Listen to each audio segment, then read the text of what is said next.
Suppose I'll call this part 2. So, I just did a video with a ton of background to the next idea. I would suggest that the left brain, right brain dichotomy is these two different approaches.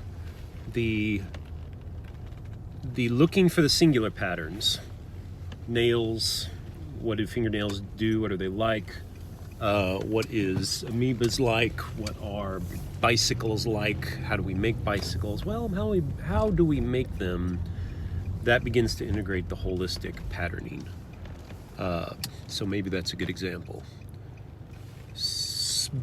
So the left brain is doing all these singular things, and the right brain is doing all these holistic pattern recognition things, the emergence and the innovation of emergence.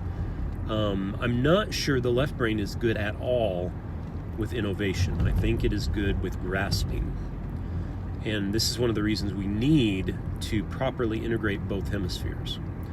Now, I think there is an encoding that happens, the left brain to the right brain and the right brain to the left brain, where when we, I'll say agree, what our ego is saying, what our self-image is dictating, will determine how we structure our left brain and our right brain in a kind of encoded data fashion. So what this means is, I would suggest that the left brain is always watching the right brain to a certain degree, and the right brain is always watching the left brain, or at the very least, the right brain is watching the left brain. I don't know if the left brain can actually watch the right brain, except in very kind of, oh, I don't like that doesn't work kind of way. But at the same time, I think when we have an aha moment, I think that is the left brain grasping the insight of the right brain and owning it and thinking, what a great thing I am. Good old left brain figuring things out. Okay,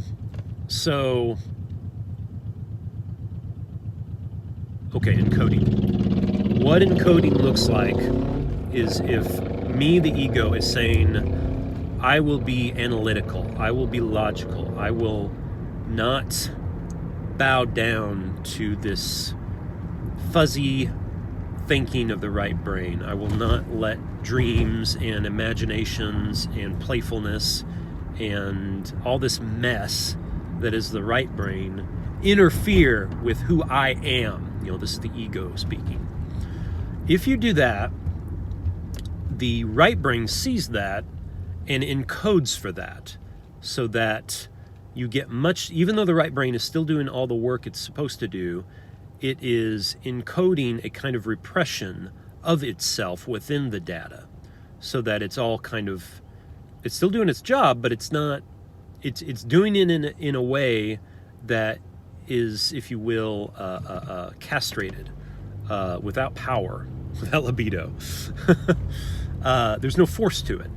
And it is only in these occasional moments of utter frustration when the left brain has given up hope of finding a solution, and it is open enough to hear a suggestion from the right brain, and then it goes, aha!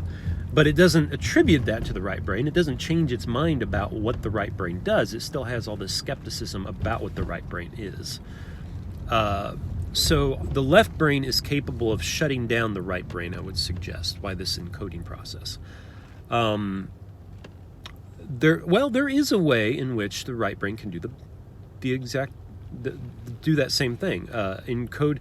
If my ego is, I am this free-floating artist, I create, I exist, I be, I am the art. I don't mean to be making fun of anybody. It's a cliche. But there's something true in the cliche, or it wouldn't be a cliche.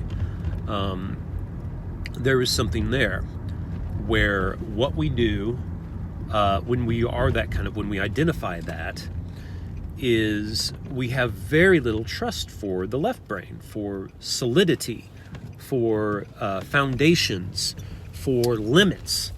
The left brain is primarily a limiting factor. It tells us what not to think, by telling us what we should think, something like that.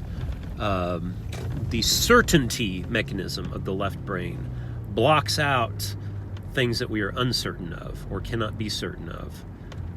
But if you are in this creative mindset, you're not listening to that process. And why are they stopping? It's not a four-way stop.